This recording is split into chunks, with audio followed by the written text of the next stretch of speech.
अस्सलाम वालेकुम viewers, welcome back to my YouTube channel daily tips.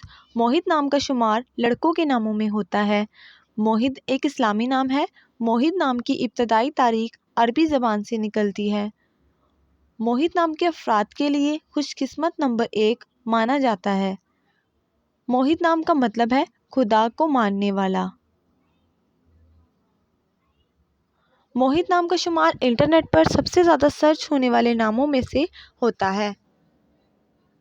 खुशकिस्मत दिनों के हिसाब से जुम्मा और बुध का दिन शामिल है।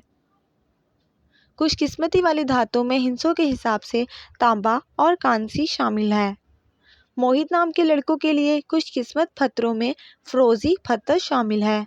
मोहित नाम के अफराद के लिए मुआफ़िक रंगों में सब्ज़ और पीला रंग शामिल है। फ्रेंड्स, अगर आप अपने नाम का मतलब जानना चाहते हैं तो कमेंट बॉक्स में अपना नाम लिखें। इंशाल्लाह हम आपके नाम की वीडियो ज़रूर बनाएंगे। Thanks for watching. अल्लाह हाफिज़।